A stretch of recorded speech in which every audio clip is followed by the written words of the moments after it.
বন্ধুরা, শুভ দুপুর সবাইকে। তো আমি এখন একদম টাইম মেনটেন করে ভিডিও ছাড়তে পারছি না আগের মতন, খুব পরিস্থিতি খারাপ।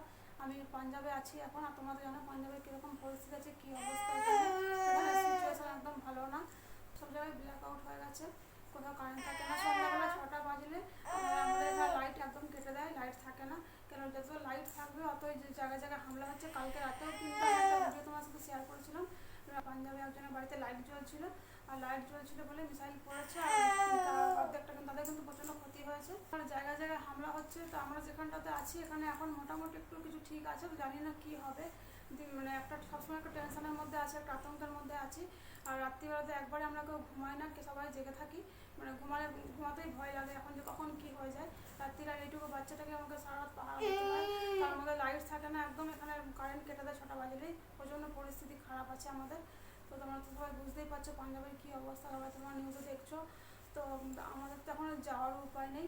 ট্রেনও অর্ধেক ট্রেন এখানে কিন্তু বন্ধ করে দিয়েছে, প্লেনও বন্ধ, যেখান থেকে যাবো তারও উপায় নেই। আর এমন অবস্থা, মানে ট্রেনে করে যাওয়া এখন এই ছোটো বাচ্চাকে নিয়ে খুব মুশকিল, মানে যাওয়া যাবেই না করতে গেলে। তো যাই হোক, এখানে আছি, যা আছে কপালে হবে, দেখা যাবে। আমার নিজের জন্য চিন্তা নেই, আমার মেয়েটাকে নিয়ে খুব চিন্তা হয়। তো প্রচুর অসুবিধার মধ্যে আছি, তোমরা সবাই বুঝতেই পারছো। আজকে আমরা যে সিচুয়েশনটার মধ্যে আছি এটা একমাত্র আমরাই জানি, আমরাই বুঝতে পারছি। সবাই নিউজে দেখে, খবর দেখে, কোনো কিছু হলে আমরা নিউজ দেখি, খবর দেখি, কোথাও কিছু হলে সেটা আমরা ফিল করতে পারি না। কিন্তু আমরা যখন আজকে এখানে আছি, আমরা জিনিসটা ফিল করতে পারছি যে আমার সাথে কী অবস্থা হচ্ছে। এখনও অবধি ভালো আছি, জানি না কতদিন কীরকম করে থাকবে, কী হবে কিছু বুঝতে পারছি না। আর এরকম পরিস্থিতি থেকে এখন আমার আর ইচ্ছে করে না যে ভিডিও ছাড়ি, টাইম মেনটেন করে ভিডিও ছাড়ি, এগুলো একদমই মন করে না যখন এরকম অবস্থা আছে আমার। আর অনেকেই আছে মিডিয়া আর্মির ড্রেস পরে ভিডিও বানাচ্ছে, নাচ করছে রাস্তায় নেমে, তারা এগুলো করতে পারে, কিন্তু আমরা পারবো না করতে। আর্মি যারা লড়ছে, দেশের জন্য লড়ছে, বর্ডারে সারাদিন রাত যুদ্ধ করছে, আমরা যে পরিস্থিতিটা আছে আমরা জিনিসটা বুঝতে পারছি। তাহলে যারা বর্ডারে যে আর্মিগুলো আছে ওদের কী অবস্থা হচ্ছে, মানুষ কিন্তু এটা চিন্তা করে না। আর্মিদের ড্রেস পরে রাস্তায় বেরিয়ে নাচ করছে, নাম নেবো না, অনেকেই আছে সমানে নাচ করে যাচ্ছে। তো আমার মতো তো বলে, যারা আর্মিদের ড্রেস পরে আর্মিদের যে ইউনিফর্মটাকে অপমান করছে, এভাবে নাচ গান করে, তাদের ভিডিওগুলো তো অবশ্যই সোশ্যাল মিডিয়াতে বন্ধ করার দরকার আছে।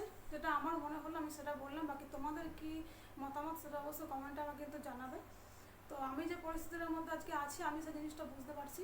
যদি এখানে না থাকতাম তাহলে এই জিনিসটা আমি আশা করি কখনো বুঝতে পারতাম না। আমি বুঝতে পারছি যে আমাদের কী অবস্থা হচ্ছে, এরকম পরিস্থিতি আছে, আমরা কি হবে। রাত্রিরে ঘুমাই না আমরা, যে কখন কি হয়ে যেতে পারে আমাদের সাথে। আমরা রাত্রিরে কেউ ঘুমাই না, সবাই জেগে থাকি। ওটা বাড়ি অন্ধকার, সকালবেলা হয়তো রান্না করলাম, একবেলা রান্না করি তো দুবেলা খাই, আমাদের এখন এমনি অবস্থা হয়ে গেছে। এরকম পরিস্থিতির মধ্যে দিয়ে আমরা যাচ্ছি। তো দেখা যাক কতটা কী হয়। তো তোমরা ভিডিওটা শেয়ার করো যদি ভালো লাগে, আর কমেন্ট করো এরকম পরিস্থিতিতে কী করতে পারবো, কী করা উচিত।